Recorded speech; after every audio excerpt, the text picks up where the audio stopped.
नाम है आज ऑर्गेनाइजेशनल कॉन्फ्लिक्ट। देखिए, ह्यूमन बीइंग्स के बारे में एक बात बोला जाता है कि 4 लोग जहाँ इकट्ठे होंगे, 4 बर्तन जहाँ रहेगी, घर में ये बोला जाता है कि जहाँ 4 बर्तन रहेंगी वो आपस में बजेंगे।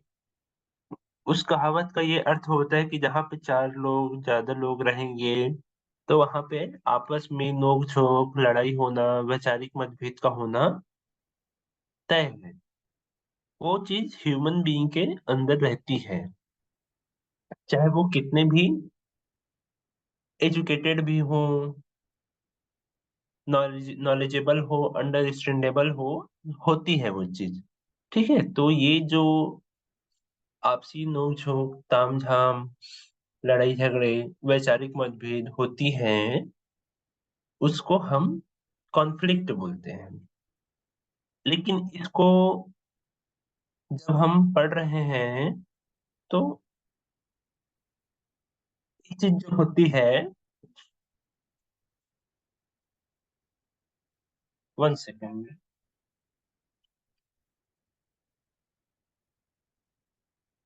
हाँ, कॉन्फ्लिक्ट के बारे में एक बात जानो कि ये जो होती है वैचारिक मतभेद, बातों से होगी, एक्शन से होगा, लेकिन जो फाइटिंग वाली होती है वो नहीं होती है। तो सबसे पहले ये देखिए कि कॉन्फ्लिक्ट होता क्या है? देखते हैं, स्टार्ट करते हैं क्लास। ठीक है? तो कॉन्फ्लिक्ट के बारे में जैसा बोला जा रहा है, conflict is a psychological state of mind when people are in state of dilemma whether to do or not to do a thing। ठीक है? यहाँ पे 2 बातें निकल कर आ रही है कि conflict is a psychological state of mind. ठीक है? मीन्स यह एक मानसिक स्तर पे होने वाला चीज है। ठीक है? हो सकता है रियलिटी में ना हो, साइकोलॉजिकल स्टेट ऑफ माइंड बोला जा रहा है, तो हो सकता है ये आपके माइंड में ही चले। कॉन्फ्लिक्ट का मतलब हम अभी धीरे से समझेंगे। ठीक है? एग्जैक्ट जो होगा हम इस लेक्चर के माध्यम से निकालेंगे। ठीक है? फिर उसमें बोला जा रहा है state of dilemma. State of dilemma क्या होता है? कभी-कभी हम किसी चीज को लेकर सोचते हैं इसको करें या ना करें, रास्ते में जाते-जाते रुक जाते हैं। ये करना सही रहेगा, नहीं करना या नहीं करना सही रहेगा। किसी के साथ हम काम कर रहे हैं तो हम दोनों भी सोचते हैं कि ये करूँ या ना करूँ, उसके साथ करूँ या ना करूँ, उसके साथ मेरी जमती नहीं है। तो वहाँ पे हम एक दुविधा में फँस जाते हैं कि किसी चीज़ को करें या ना करें। तो उसी की बात हम पहले लाइन पे कर रहे हैं। Conflict is a psychological state of mind when people are in state of dilemma whether to do or not to do a thing. ठीक है? तो यहाँ से ये निकल रहा है कि कुछ करने ना करने की जो दुविधा रहती है, उस स्थिति को हम कॉन्फ्लिक्ट बोलते हैं। ये एक लेवल पे सही है। देखिए, ओबी में हम स्टडी 3 लेवल पे करते हैं, इंडिविजुअल लेवल पर, ग्रुप लेवल पर और ऑर्गेनाइजेशन लेवल पे। ठीक है? और पेज नंबर 153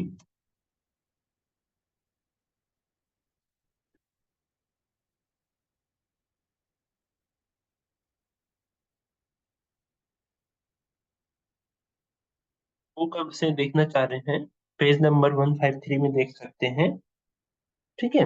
तो यहाँ पे देखिए, हाँ, 135 है, 135 है।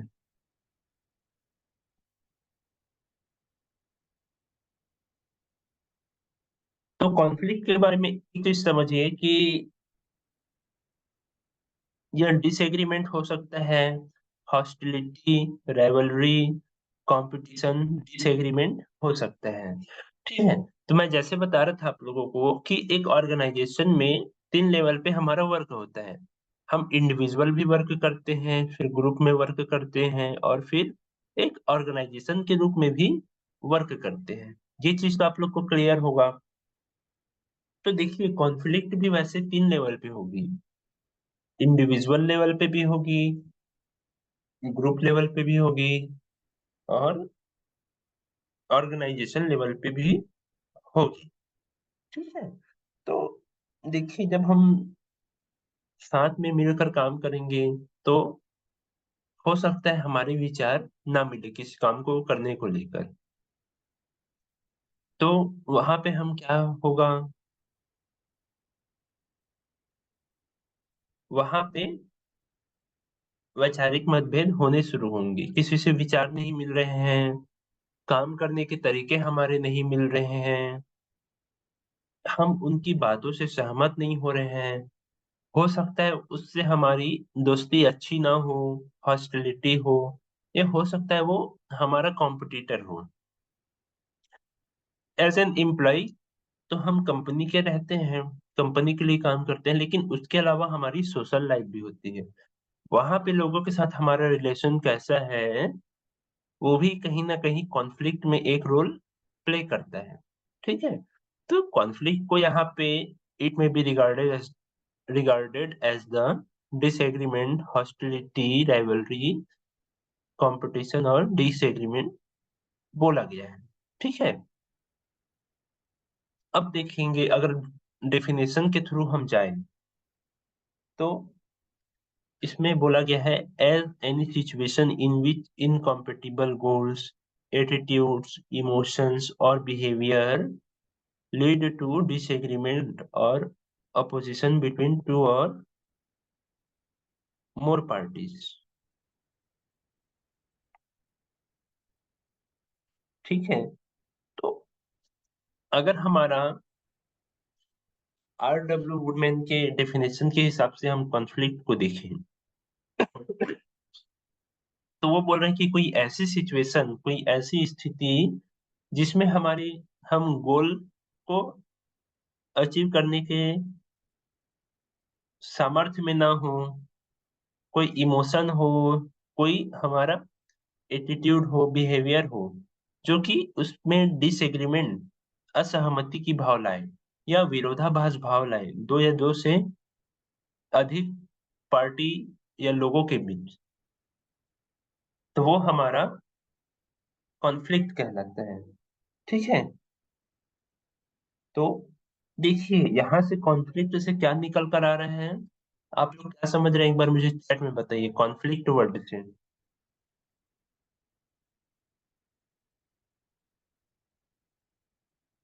अभी तक कॉन्फ्लिक्ट वर्ड से आप क्या समझ रहे हो अपने लैंग्वेज में आप लोग बताइए चैट में।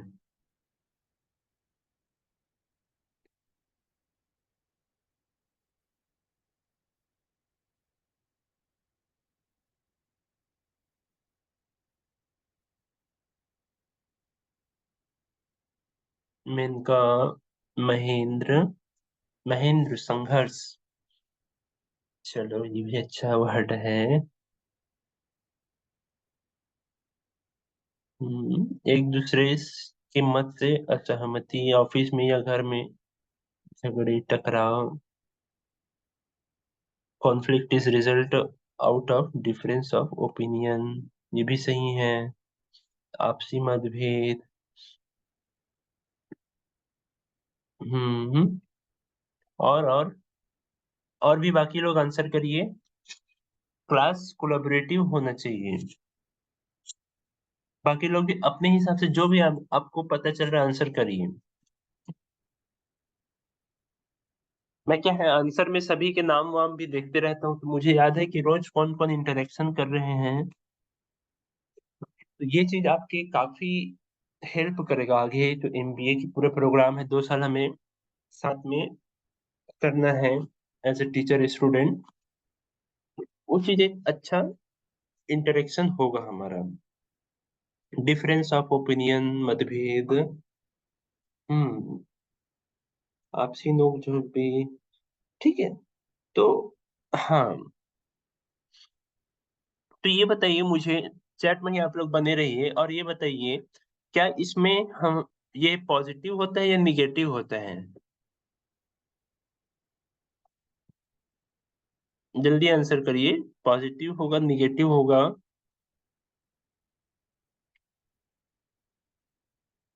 पॉजिटिव कैसे होगा? कॉन्फ्लिक्ट पॉजिटिव कैसे हो सकते हैं, उसको एक्सप्लेन करिए। नेगेटिव तो होगा, मानते ही हैं। वायलेंट वाली स्थिति यहाँ नहीं आएगी प्रफुल्ल, क्योंकि हम एक प्रोफेशनलिज्म में है, तो उसमें वायलेंट वाली सिचुएशन को हम नहीं लेके चलते हैं। वो होती है, लेकिन वो चीज लॉ के कानून के हाथों में आ जाती है वो चीज। और एक प्रोफेशनलिज्म में किसी पे हाथ उठाना, लड़ाई झगड़े करना, वो चीज मान्य नहीं होता है। वो चीज सब समझते हैं। ये है कि हम बातों से कितना भी नोक झोंक कर सकते हैं, उस पे हम डिस्कशन कर सकते हैं, वो चीज होता है। वहां तक सभी मानते हैं। लेकिन जहाँ पे अब कहीं वायलेंस हुआ, तो नौकरी खतरे में आ जाती है। नौकरी, रेपुटेशन और आगे भी नौकरी मिलना, बैन होने की खतरे आ जाते हैं। पुलिस केस तो होगा ही होगा लॉ के हिसाब से। हाँ, देखिए कॉन्फ्लिक्ट पॉजिटिव निगेटिव की जो बात कर रहे हैं हम, स्लाइड के बगल में ही देखिए, ग्रीन कलर में कंस्ट्रक्टिव कॉन्फ्लिक्ट लिखा है, और नीचे वाले बॉक्स पे डिस्ट्रक्टिव लिखा है। Schumann, positive in case when one person is right and trying to understand one, after some time he will realize. Very good, very good. Hmm. When conflict leads to new ideas. Good, Sumish.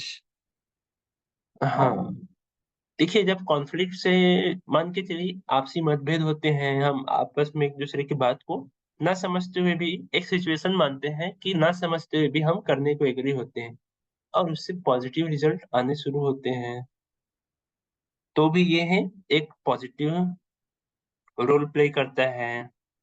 कई बार competition की भावना लाता है। जो इंसान आलसी होते हैं, या कुछ किसी चीज को समझ नहीं पाते, या अपना बेस्ट नहीं दे पाते, उनसे थोड़े कॉन्फ्लिक्ट करने पे उनका जो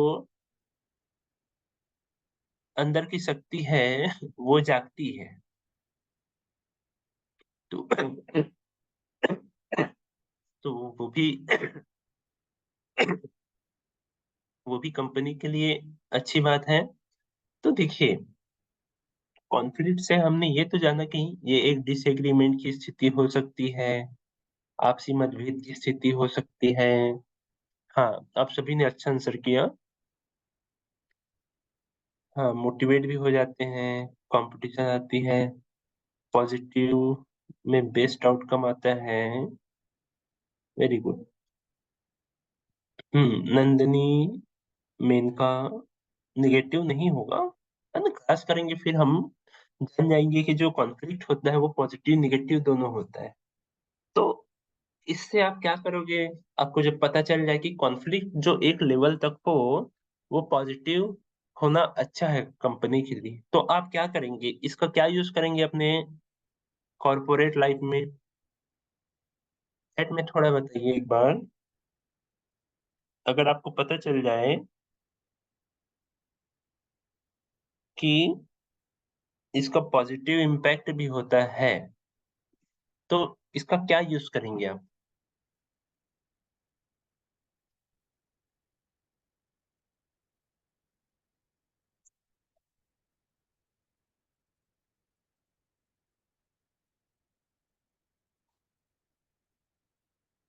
कि पॉजिटिव इम्पैक्ट होने से आप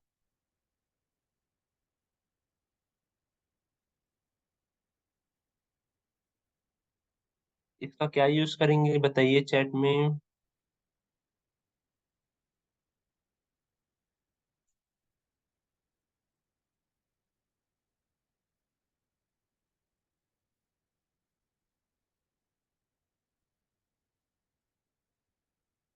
हम्म हर किसी की बात सुनकर आगे प्लान बनाएंगे, कम्युनिकेशन करेंगे। हम्म, और कॉन्फ्लिक्ट मैनेजमेंट करने में वो तो होगा ही। और बताइए उसमें।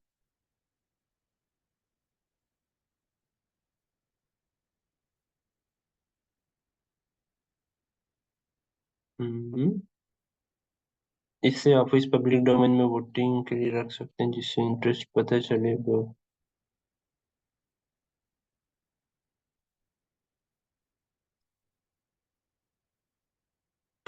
बेटरमेंट के लिए। कम्युनिकेशन स्किल इंप्रूव करेंगे, ये सब वेरी गुड, बढ़िया बढ़िया। अच्छे आंसर आ रहे हैं। एडवाइस लेंगे, एम्प्लॉय परफॉर्मेंस बढ़ाएंगे। तो देखिए, जब आपको पता चले कि कॉन्फ्लिक्ट से, छोटे कॉन्फ्लिक्ट जिसको आप हैंडल कर सकते हो, या आपको पता हो कि कॉन्फ्लिक्ट से कंपटीशन, पॉजिटिव कंपटीशन, परफॉर्मेंस बढ़ेगी, तो छोटे छोटे कॉन्फ्लिक्ट होने देंगे, वो पॉजिटिव है।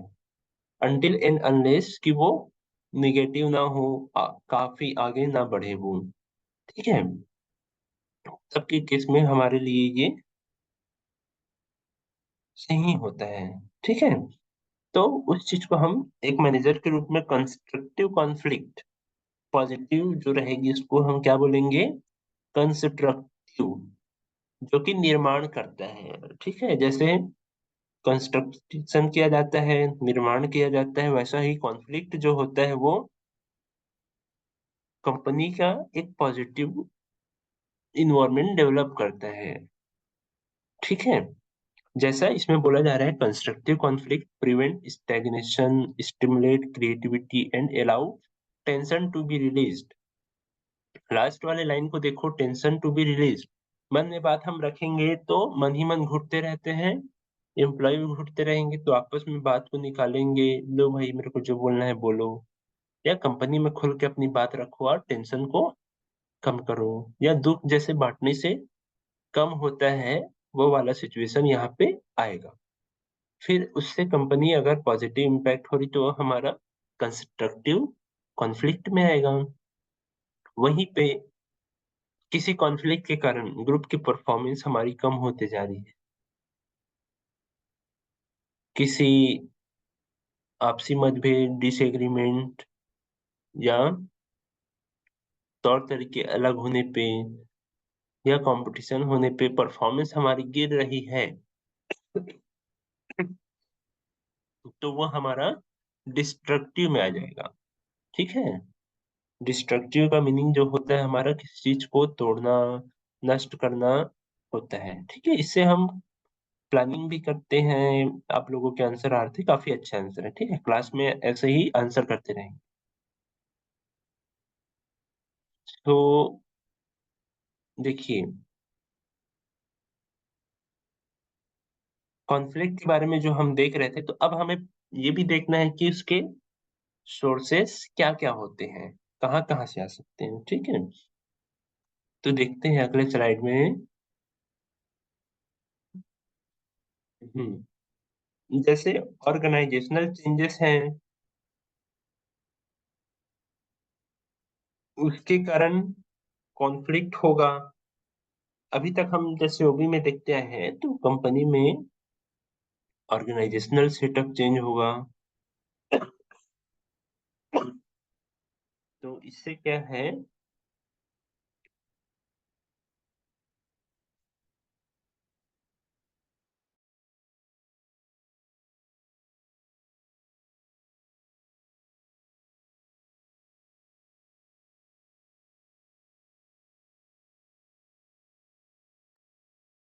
तो इससे क्या है कि जो पोजीशंस हैं वो भी चेंज होंगे, काम करने के तौर तरीके चेंज होंगे, तो उससे हो सकता है थोड़े विरोधाभास उत्पन्न हो हमारे बीच में।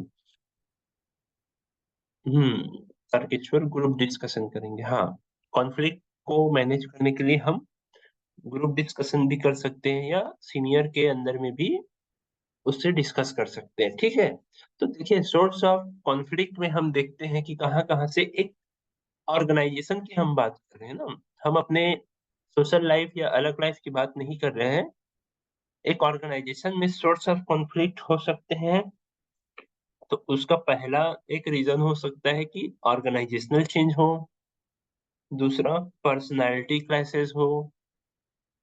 ये तो हम जान रहे हैं कि ओबी में हम दो तीन बातों को ध्यान में रखते हैं, जिसमें एक है every human being is different from each other. सबकी पर्सनालिटी अलग होगी, हो सकता है वो किसी हर कोई हर एक बात पे एग्री हो, वो नहीं हो सकता। तो वो चीज का क्या है, पर्सनालिटी क्लैश होता है। ठीक है, व्यक्तित्व के हिसाब से भी हम व्यवहार करते हैं। Then different set of values.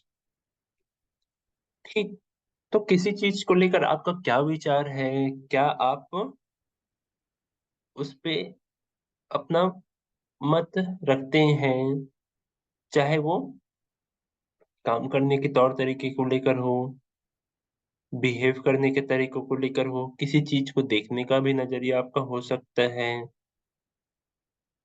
तो ये जो वैल्यू है, वो हमारा कल्चर से भी प्रभावित होता है, रिलीजन से भी प्रभावित होता है, हमारा जो इकोनॉमिक लेवल होता है वहां से भी प्रभावित होता है। तो ये भी कहीं ना कहीं हमारे कॉन्फ्लिक्ट पे एक प्रभाव डालता है कि कॉन्फ्लिक्ट का ये एक सोर्स होता है। Then fourth is our threat to status. तो कई बार जब हमारी पोजीशन पे बात आ जाए, तो हमें जवाब देना जरूरी होता है, उस पे डिस्कशन करना जरूरी होता है, उस पे रोक लगाना जरूरी होता है। जैसे पोजीशन पोजीशन की बात होती है, आप लोग भी एम्प्लॉय हैं तो इस पे हम बता सकते हैं। जैसे एक किसी काम को कराना हो, लेकिन हम जो ऑपरेशनल लेवल पे है, हमारे नीचे जो काम कर रहे हैं, हो सकता है वो हमारे मित्र हो, दोस्त हो, अच्छी बनती हो, लेकिन कई बार काम कराना हो तो काम के प्रेशर में हम उन्हें डांट भी देते हैं या उन्हें ऑर्डर देते हैं। तो हो सकता है उस चीज को वो निगेटिव ले लें, हमें ऑर्डर दे रहा है जबकि हम इसके दोस्त जैसे हैं। तो एक वो भी स्टेटस का प्रॉब्लम आता है। देन लैक ऑफ ट्रस्ट एक हमारा कॉन्फ्लिक्ट का इशू होता ही है। जब हमें आपस में काम करने वालों पे भरोसे नहीं होंगे, तो कैसे हम बात मान सकते हैं, कैसे हमारे बीच डिफरेंस ऑफ ओपिनियन नहीं आएगा या क्लैश नहीं होगा। एक दूसरे के बातों को हम कॉन्फ्लिक्ट ना होने का सबसे बड़ा एक वो हो सकता है पॉजिटिव इम्पैक्ट, कि हम एक दूसरे पे आंख मूंद कर भरोसा करें, जो बातें वो बोल रहे हैं उसको एज इट इज हम लें। तो ये भी एक हमारा रीजन होता है, लैक ऑफ ट्रस्ट। फिर कॉन्स्ट्रक्टिंग कॉन्ट्रास्टिंग परसेप्शंस।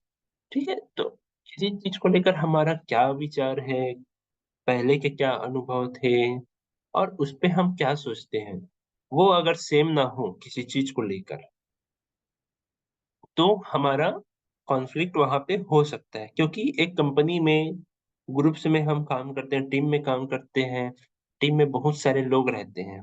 तो उन लोगों के बीच में आपस में विचार, आगे देखने की क्षमता, जो हम गोल लेकर चलते हैं उसको लेकर सोचने की क्षमता, आपस में तालमेल की क्षमता, ये सभी एक सेम लेवल पे होनी चाहिए।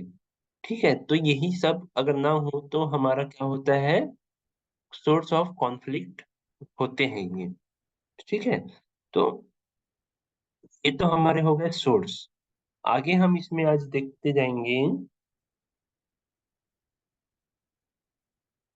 देखिए, तो जब हमें पता चल गया कि उसके सोर्स क्या होते हैं, और बीच में हम जो बात कर रहे थे कि पॉजिटिव होगा या निगेटिव होगा, पॉजिटिव कॉन्फ्लिक्ट जो होगा वो क्या होगा हमारा, कंस्ट्रक्टिव कॉन्फ्लिक्ट होगा। ठीक है, तो उसके क्या क्या इम्पैक्ट होंगे वो देखते हैं। ठीक है, तो देखिए, पॉजिटिव कॉन्सिक्वेंस क्या होगा कॉन्फ्लिक्ट का, जो कि एक पॉजिटिव लेवल पर हो, मैनेजेबल लेवल पे हो, और एक सहन करने की शक्ति के अंदर हो। जैसा कि हम स्ट्रेस के बारे में भी पढ़े थे, वो यही यहाँ पर भी अप्लाई होता है कि जितना हम सहन कर सके उतना हम कॉन्फ्लिक्ट को रखेंगे, नहीं तो फिर उसको हम सॉल्व करेंगे। तो जैसे हमारा फर्स्ट पॉइंट है, लीड्स टू न्यू आइडियाज। आपस में हम कॉन्फ्लिक्ट करेंगे, करेंगे नहीं, हो जाएगा, नेचुरल फिनोमिना है ये। जानबूझ के कई बार नहीं होता है, या कोई पर्सन ऐसे रहते हैं जिनकी आदत होती है, उसके कारण वो चीज होता है। कॉन्फ्लिक्ट आ ही जाता है कई बार, कई पर्सन के नेचर में भी होता है।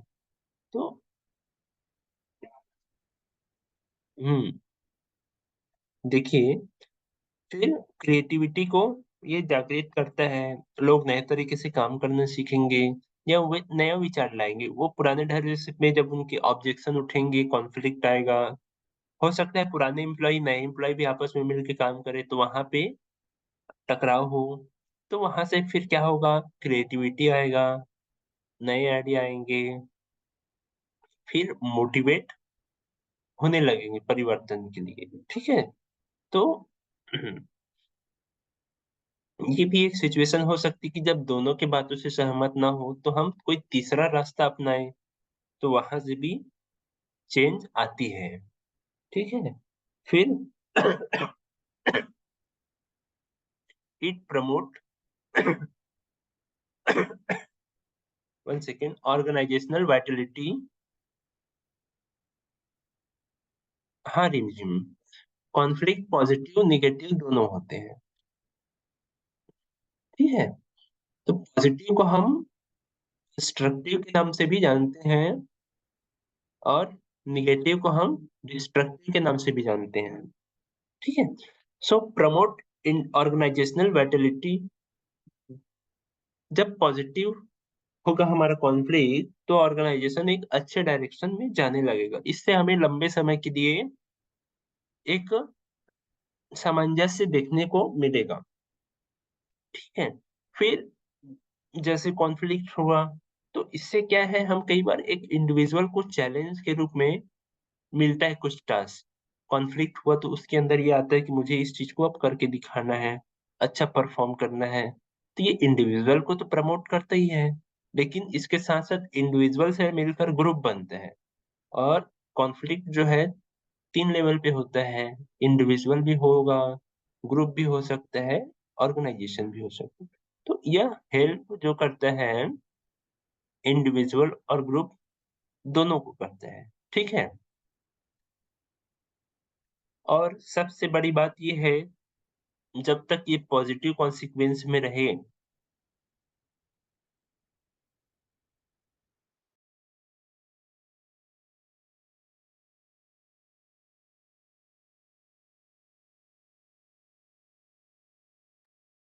पॉजिटिव कॉन्सिक्वेंस में जब रहेगा हमारा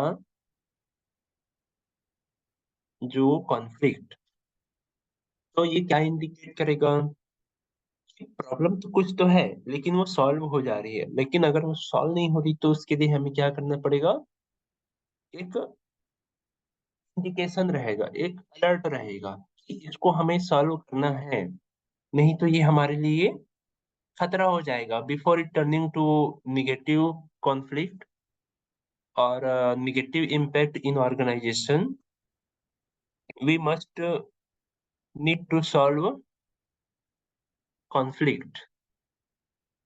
ठीक है। तो यहाँ तक पॉजिटिव में हमने देखा कि आइडिया लाएगा, क्रिएटिविटी लाएगा, चेंजेस लाएंगे, ऑर्गेनाइजेशन को के लंबे समय के टिकने को प्रभावित करेगा, इंडिविजुअल और ग्रुप को प्रमोट करेगा। ठीक है। बट इसके नेगेटिव इम्पैक्ट क्या हो सकते हैं, कि ये जो काम करने की शक्ति है, मन रहता है, वो छीन लेगा। निगेटिव में क्या होगा, इंडिविजुअल ग्रुप दोनों पे असर होगा।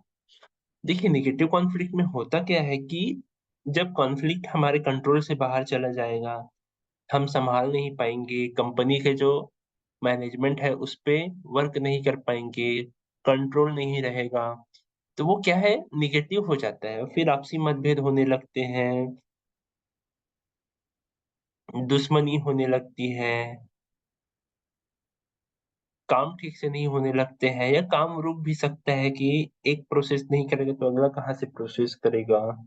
जवाबदेही हमारी खत्म हो जाती है वहाँ पे, तो ये नेगेटिव कॉन्सिक्वेंस हो जाता है, ठीक है? इससे हमारा काम करने का मन नहीं लगेगा। दूसरा कि हमारी मानसिक स्थिति टेंशन आने लगेगा, वो टेंशन हो सकता है हम घर पे भी लेकर जाएँ, आपस में चिड़चिड़ापन आ जाए, वाद-विवाद की स्थिति उत्पन्न हो जाए, तो ये 2 चीज़ होगा। फिर जो हमारी संस्था है, अब उसमें क्या है, जो रिसोर्सेज़ हैं, तो ये नेगेटिव कॉन्सिक्वेंस जो है वो प्रोडक्टिविटी पे असर दिखाएगा, हो सकता है अच्छे से काम ना हो, चीज़ों का वेस्ट ज़्यादा होने लगे, ठीक है? फिर वहाँ जो कंपनी में काम कर रहे हैं, वहाँ पे एक जो एनवायरनमेंट है, जो पॉजिटिव एनवायरनमेंट की बात करते हैं, हेल्दी एनवायरनमेंट की बात करते हैं, वो नहीं रहेगी।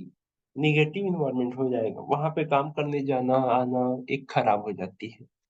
जैसे कभी सोचो, आपकी जो कंपनी है, उसके मैनेजमेंट में कॉन्फ्लिक्ट होने लगे या मान के चलो जैसे एक सोचने की बात है साइकोलॉजिकल प्रभाव कैसे पड़ेगा आपकी कंपनी पे इनकम टैक्स की ईडी की रेड पड़ रही है। कंपनी पे आरोप लग रहे हैं, सोसाइटी में आरोप लग रहे हैं कि घोटाला करती है, गरीबों का पैसा खाई है या जो भी हो, कंपनी में मतलब कुछ अच्छा नहीं चल रहा हो। तो इससे कंपनी में जो वर्कर हैं, उनके मन में नेगेटिव थॉट्स आएँगे, वहाँ का एनवायरनमेंट उतना हैप्पीनेस वाला नहीं रहेगा। काम अच्छे से नहीं हो पाएँगे, लोगों का साइकोलॉजिकल स्टेटस नेगेटिव होते जाएगा। इसके कारण क्या है कंपनी बुरी तरीके से प्रभावित होगी, ठीक है? और कॉन्फ्लिक्ट होगा तो देखिए 5th पॉइंट में ग्रुप कोहेज़न की बात करी है। ग्रुप कोहेज़न आप लोग इसको नोट डाउन करो और इसका मीनिंग देख के रखना आप लोग, ठीक है? ओबी का ये एक अच्छा टर्म्स है। Then it can increase hostility and aggressive behaviour. ज़ाहिर-सी बात है आपस में नोक-झोंक हो रहे हैं, डिसएग्रीमेंट हो रहा है तो हम एग्रेसिव होकर बात करें, गुस्से में बात करें, नेगेटिव रूप से बात करें, फिर आपसी हमारी दुश्मनी भी हो सकती है। तो ये हमारा नेगेटिव कॉन्सिक्वेंस हो सकता है, ठीक है? तो ये हमारा पॉज़िटिव और नेगेटिव कॉन्सिक्वेंस था। हुँ, तो अब इसमें आगे बढ़ते हैं कि इसके टाइप क्या-क्या होते हैं?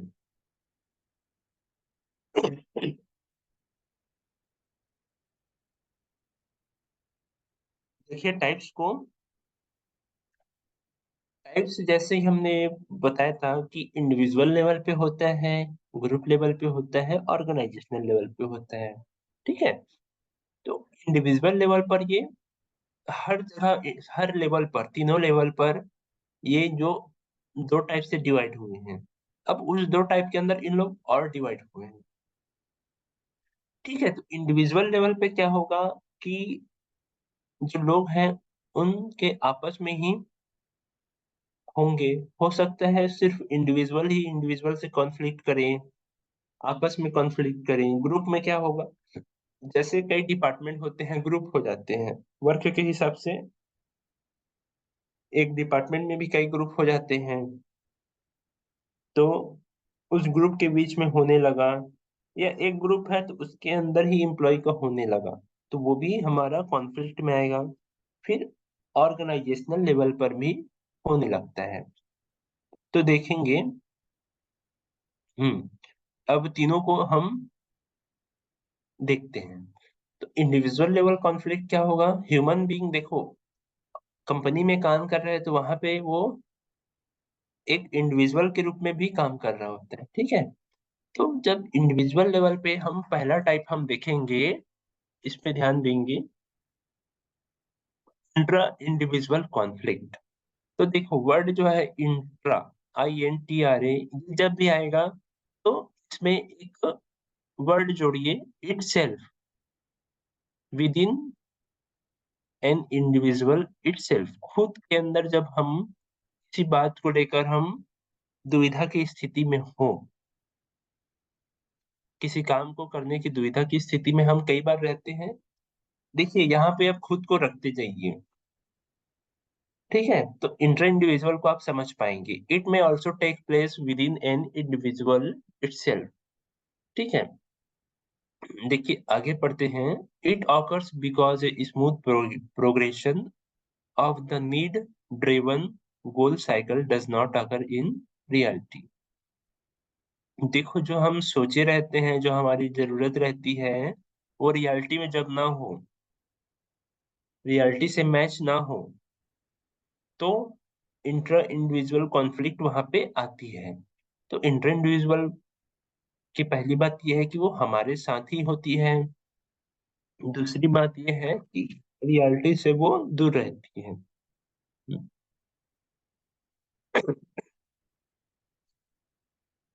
तो देखिए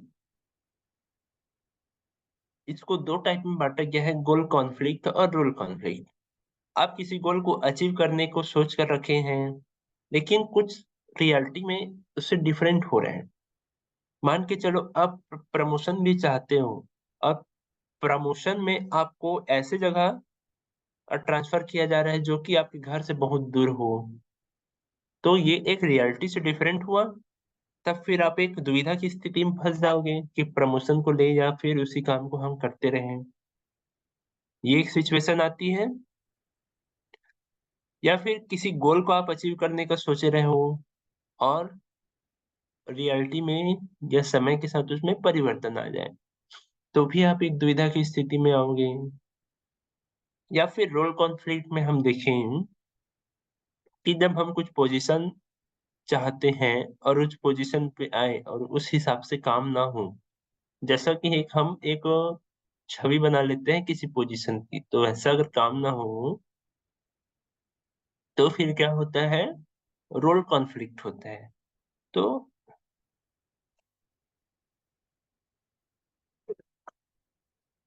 ये जो इंटर इंडिविजुअल कॉन्फ्लिक्ट है, वो इंडिविजुअल के खुद के साथ होता है। अब उसको हम जब एक इंडिविजुअल का दूसरे इंडिविजुअल से, एक पर्सन का जब दूसरे पर्सन से हो, तब वो दूसरे टाइप में आ जाता है, जो कि हम इंटर इंडिविजुअल कॉन्फ्लिक्ट बोल रहे हैं, जिसपे हम ब्रैकेट में पर्सनल डाले हैं। तो ये होता ही है, ये ज्यादा फॉर्म में है, ठीक है? तो देखिए, it arise between two individual having competition for achieving square things such as status, power, position, promotion और resources, ठीक है? या फिर उनके बीच कॉन्फ्लिक्ट होता है डाइवर्जेंट ओपिनियन, एटीट्यूड और वैल्यूज के कारण, ठीक है?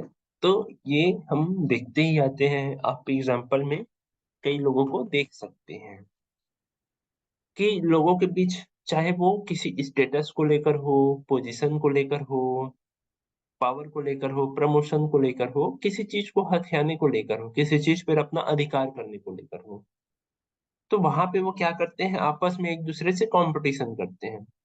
इसमें हम मोस्टली लीडर्स को देखते हैं, या जो नेचुरल लीडर होते हैं, नेचुरल, ठीक है, जो अब जिनको कई बार कंपनी पोजीशन नहीं देती है फिर भी कई बार आते हैं, तो भी होता है।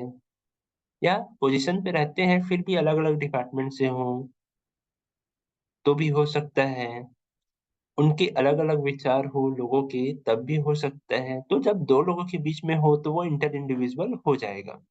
तो कंपनी में एक हायरार्की चलती है कि ऊपर से नीचे जो पोजीशन है उसके हिसाब से हम आदेश का प्रवाह होगा। तो भी इसका एक रीजन हो सकता है जिसको हम वर्टिकल कॉन्फ्लिक्ट बोलते हैं। जब हमारा हायरार्की के हिसाब से कॉन्फ्लिक्ट हो तो वर्टिकल कॉन्फ्लिक्ट होगा। लेकिन जब हम सेम लेवल के एम्प्लॉय के बीच कॉन्फ्लिक्ट हो तो वो हॉरिजॉन्टल कॉन्फ्लिक्ट होगा, ठीक है? अब देखते हैं इंडिविजुअल के बाद ग्रुप लेवल कॉन्फ्लिक्ट को, ठीक है? ग्रुप लेवल कॉन्फ्लिक्ट में ग्रुप को हम जानते हैं कि ग्रुप दो या दो से अधिक लोगों से मिलकर बनता है, जो किसी गोल को अचीव करने के लिए एक साथ मिलकर काम करते हैं। उसमें रहने वाले लोग एक दूसरे से इन्फ्लुएंस होते हैं, मीन्स प्रभावित होते हैं। अब देखिए, जब इंडिविजुअल इंडिविजुअल आपस में लड़ाई कर रहे हैं, कॉन्फ्लिक्ट हो रहा है, तो ग्रुप में रहेंगे तो कैसे नहीं करेंगे, तब तो और करेंगे ना भाई। जरूरी नहीं है कि ज्यादा ही करें, कभी कभार हो सकता है किसी पे मतभेद हो, काम करने के तौर तरीके अलग हो, ओपिनियन अलग हो, तो उस चीज को हम ग्रुप कॉन्फ्लिक्ट बोलते हैं। तो दो चीजें होगा कि एक तो ग्रुप के लोग ही आपस में कॉन्फ्लिक्ट करने लगे, तो वो इंट्रा ग्रुप हो जाएगा। जैसा कि मैंने आप लोगों को बताया है, इंट्रा का वर्ड आया मतलब जिस चीज के साथ भी इंट्रा जुड़ रहा है, इंट्रा पर्सनल हो गया, इंट्रा ग्रुप हो गया, या इंट्रा ऑर्गेनाइजेशनल हो गया। जब भी इंट्रा आया तो वो समझो उसके अंदर ही होगा। इंडिविजुअल के साथ इंट्रा जुड़ा तो इंडिविजुअल के साथ ही होगा। ठीक है, हम इसे ऐसे देखेंगे, ठीक है। तो इंट्रा ग्रुप में विद इन द ग्रुप जो हमारे पार्टिसिपेंट रहते हैं, टीम मेंबर्स रहते हैं, उनके बीच होगा। तो उसको पॉजिटिव रहने तक हम लेकर चलेंगे, निगेटिव होगा तो हम उसको सॉल्व करेंगे। देन इंटर ग्रुप कॉन्फ्लिक्ट जो होगा वो दो ग्रुप के, दो या दो से अधिक ग्रुप के बीच होगा। ठीक है, तो ये देखने को मिलते रहता है, फिर उसको हम सॉल्व करेंगे किस कारण से हो रहा है, क्या चीज कमी बेसी है। ठीक है, लास्ट के 5 मिनट में हम इसमें डाउट सेशन रखेंगे। ठीक है, और ये क्लास हमारी दो सेशन में चलेगी, आज एक पहला है और एक क्लास हमारी चलेगी इसमें, क्योंकि कॉन्फ्लिक्ट को हमें आज समझेंगे, कल फिर उसका सॉल्यूशन भी हम देखेंगे। ठीक है, तो अच्छा चैप्टर है, ये हमसे काफी रिलेटेड है। तो एज ए एमबीए स्टूडेंट इसको हम अच्छे से पढ़ेंगे, इसके सोर्सेस को जानेंगे, साइकोलॉजी को हम समझेंगे, तो हो सकता है कि इस चीज को हम अच्छे से हैंडल करें। और एक अच्छे मैनेजर की निशानी भी यही होती है कि एम्प्लॉय को वो संभाल सके, लड़ाई झगड़े को, कॉन्फ्लिक्ट को संभाल सके। ठीक है, तो ग्रुप और इंडिविजुअल देख लिए, फिर अब हम ऑर्गेनाइजेशनल कॉन्फ्लिक्ट देखेंगे। ऑर्गेनाइजेशनल कॉन्फ्लिक्ट जो है दो पार्ट में बटा है, एक इंट्रा ऑर्गेनाइजेशनल कॉन्फ्लिक्ट और दूसरा हमारा ऑर्गेनाइजेशनल कॉन्फ्लिक्ट। ठीक है, तो देखिए, इंट्रा ऑर्गेनाइजेशनल जब ऑर्गेनाइजेशन के अंदर ही लोग आपस में कॉन्फ्लिक्ट करें, तो एक होती है हॉरिजॉन्टल कॉन्फ्लिक्ट, जिसमें बोला जा रहा है कि it refers to conflict between employees और the departments at the same hierarchical level in an organisation. जब same position, same post, same working status के लोग आपस में ही कॉन्फ्लिक्ट करें, डिफरेंट डिपार्टमेंट के हो सकते हैं, डिफरेंट ग्रुप के हो सकते हैं, तो वो जब आपस में सेम लेवल के लोग जब कॉन्फ्लिक्ट करेंगे तो वो हॉरिजॉन्टल कहलाएगा। ठीक है, वर्टिकल कब होता है, आप एक हायरार्कियल लेवल पढ़ेंगे, हॉरिजॉन्टल, वर्टिकल, लाइन स्टाफ, ये सब है। ठीक है, तो वर्टिकल जो होता है वो हमारा एक लाइन सीधा जो आता है वो होता है, जिसमें आदेश का प्रवाह ऐसा होता है कि जो कंपनी के बड़े पोस्ट है वहां से आदेश आएगा, जैसे डायरेक्टर से आया, फिर मैनेजर पे आया, मैनेजर से सुपरवाइजर, सुपरवाइजर से फिर टीम लीडर, टीम लीडर से फिर एम्प्लॉय तक आया। ये जो सिस्टम है वो होता है हमारा वर्टिकल सिस्टम। तो सुपीरियर और जब सबऑर्डिनेट, सुपीरियर जो होते हैं वो आदेश से कुछ प्रवाह करते हैं, लेकिन सब ऑर्डिनेट या जो एम्प्लॉय है जो उनके नीचे काम करते हैं, वो उस चीजों पे सहमत ना हो, डिफरेंस ऑफ ओपिनियन रखते हो, उनके बीच फिर आपस में असहमति की स्थिति बने, तो वो कहलाता है हमारा वर्टिकल कॉन्फ्लिक्ट। ये कंपनी में होता है, ऐसा नहीं है कि हम बड़े पोजीशन पे हैं तो हमारा बात माना जाएगा, हर बार माना जाएगा, हमारी बात सुनी जाएगी। सबको इस चीज को फॉलो करना पड़ता है। तीसरा, हम अगर देखें ऑर्गेनाइजेशनल कॉन्फ्लिक्ट में इंट्रा के अंदर, तो लाइन एंड स्टाफ कॉन्फ्लिक्ट होता है। आप में से कितने लोग लाइन और स्टाफ जो अथॉरिटी होती है उसके बारे में जान रहे हो?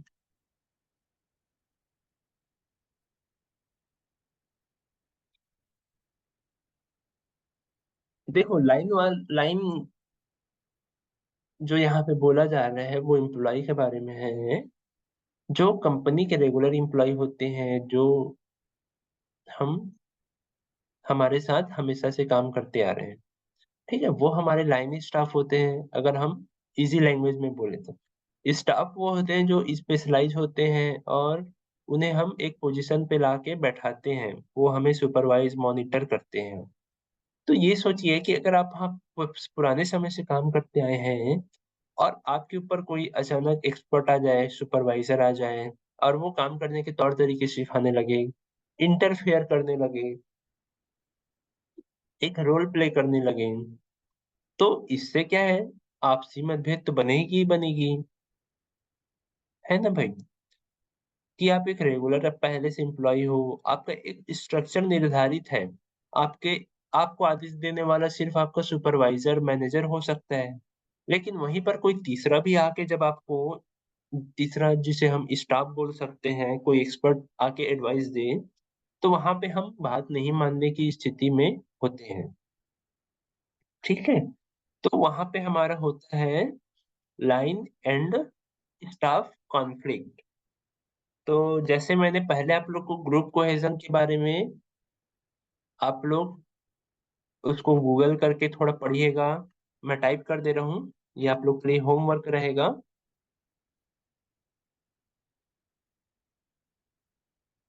एक ग्रुप कोहेजन, दूसरा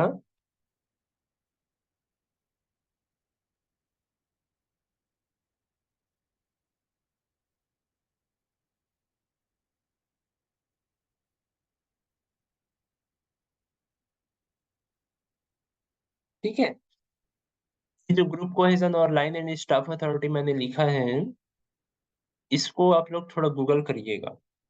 ठीक है, ये बीच बीच के थोड़े टर्म्स को आप लोग देखते रहिएगा। हम लोग जब भी पढ़ते रहेंगे तो टर्म्स को नोट डाउन करते रहिएगा, हाईलाइट करते रहिएगा। ये कहीं ना कहीं आपके नॉलेज को बढ़ाएगा। ठीक है।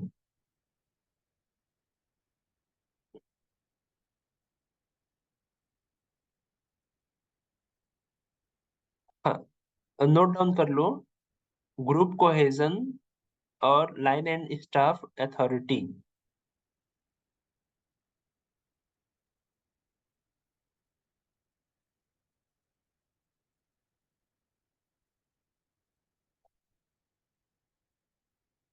ठीक है तर्केश्वर, नोट डाउन कर लो, ग्रुप कोहेजन और लाइन एंड स्टाफ अथॉरिटी। ठीक है।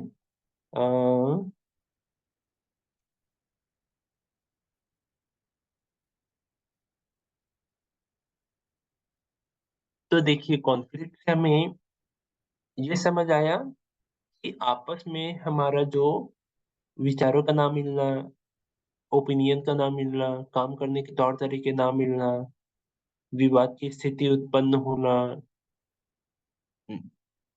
ये सब जब होता है तो वो कहलाता है हमारा कॉन्फ्लिक्ट। और जैसा कि हमने बताया था कि ये साइकोलॉजिकल स्टेट ऑफ माइंड होता है, मतलब ये एक मेंटली लेवल पर ही होगा। फिजिकली लेवल पर जब हम कॉन्फ्लिक्ट की बात हम नहीं करते, जिसमें फाइटिंग वाइटिंग हो, वो सब हम नहीं लेते हैं।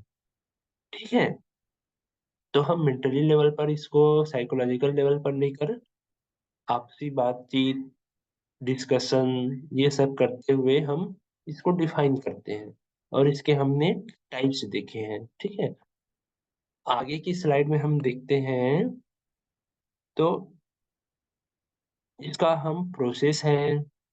ठीक है, रिजोल्यूशन रिज़ॉल्यूशन है उसको हम कैसे सॉल्व करेंगे, उसका मॉडल है, नेगोशिएशन करने के तरीके हैं, ठीक है? प्रोसेस भी है, फिर नेगोशिएशन के क्या वो होते हैं, क्या-क्या इश्यू आ सकते हैं वो हम देखेंगे। तो कॉन्फ्लिक्ट चैप्टर जो है हमारा थोड़ा बड़ा है, इसको हम 2 क्लास में ही कर पाएँगे। तो आज जो मैंने पढ़ाया है उसको थोड़ा-सा देख लीजिएगा, संडे है, कल की क्लास में इस पे हम आगे बढ़ेंगे, ठीक है? जैसे ये 3 लेवल पे होता है उसको भी देखें, पॉज़िटिव नेगेटिव क्यों होता है वो भी हम देखें, उसके कॉन्सेक्वेंस क्या हो सकते हैं वो भी देखें, सोर्स क्या है वो भी देखें। तो यहाँ तक मैं किसी को जो भी स्लाइड मैंने दिखाए हैं, उसमें किसी को कुछ डाउट है तो एक बार पूछेंगे। क्योंकि टॉपिक काफ़ी रिलेटेबल है, आपके वर्क प्लेस में आप लोग देखते होंगे या फिर वर्क प्लेस नहीं तो आप अपने डेली लाइफ के एग्ज़ाम्पल्स में आप सोशल मीडिया पे हैं, टीवी पे हैं, न्यूज़ पे हैं, न्यूज़पेपर्स पर हैं, तो कंपनीज़ पे लड़ाई-झगड़े, कॉन्फ्लिक्ट का होना आप देखेंगे ही देखेंगे। ठीक है? चाहे वो सोसाइटी पे हो, पॉलिटिकल पार्टीज़ पे हो, आपके वर्किंग ऑर्गनाइज़ेशन को लेकर हो, कॉन्फ्लिक्ट हर जगह है। Because human behaviour is unpredictable. कब वो कैसा बिहेव करे हम नहीं जान सकते। तो वहाँ पे कॉन्फ्लिक्ट अराइज़ होगा ही होगा। ठीक है? And every individual is different from each other. ठीक? तो कुछ डाउट है तो आप लोग अराइज़ करिए। जैसा कि शेड्यूल बताया गया है, तो अभी जो हमारी 2 क्लास चली है 7 से 8 और 8 से 9। ठीक है रिमझिम? थोड़ा पढ़ के आइएगा, कुछ डाउट रहे तो पूछिएगा। अभी 9 से 10 आप लोग को जैसे शेड्यूल शेयर किया गया था,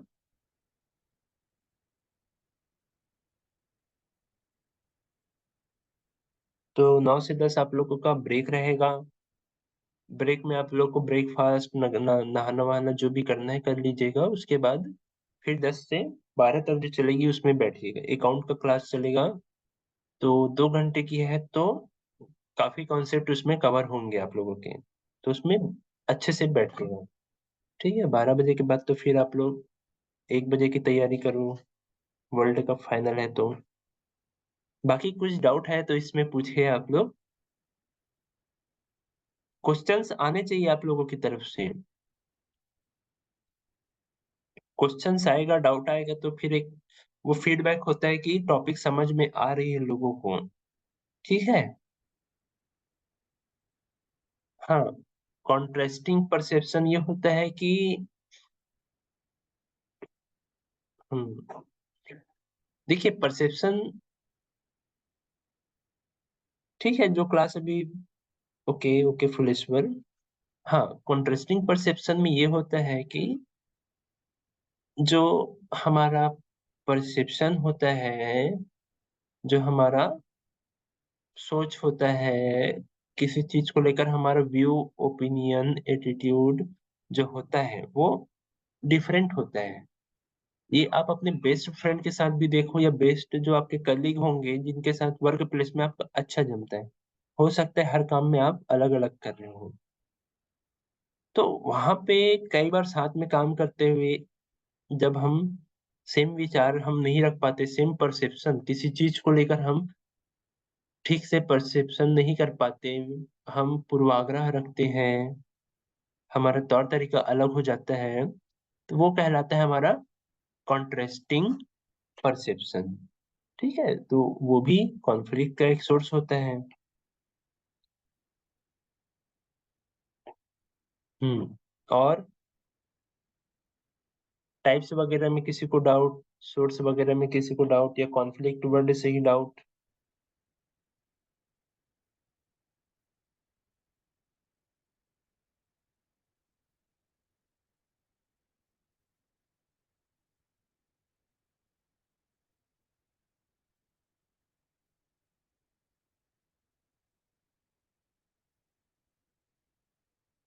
तो देखिए कीवर्ड को पकड़िए, contrasting means different different type के कलर होते हैं ना, तो वहां से आते हैं सुमेश।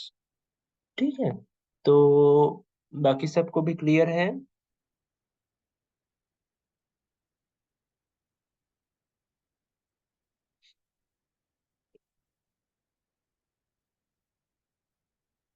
हम्म, तो ठीक है, अगली क्लास में हम कॉन्फ्लिक्ट को कवर करेंगे। उसके लिए ये जरूरी है कि इस क्लास को आप लोग थोड़ा पढ़ के आइएगा, जो जो पढ़ाए हैं। हाँ, हाँ नीलू, तो कॉन्फ्लिक्ट क्या है, हमारे डेली लाइफ से रिलेटेबल है, तो इसको हम रिलेट कर पाएंगे, चाहे वो फैमिली हो या फिर वर्क प्लेस हो हमारा। वो भी हमारा ऐसे ही है, साइकोलॉजिकल थ्योरी है। ठीक है, उम्मीद है समझ आ रही होगी आप लोग को। Thank you everyone. Next class में फिर 1 घंटे बाद मिलते हैं। Welcome all.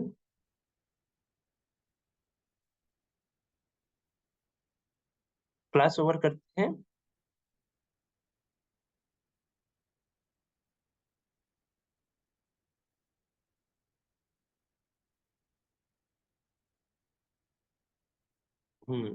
Welcome everyone. Class of करते हैं हम।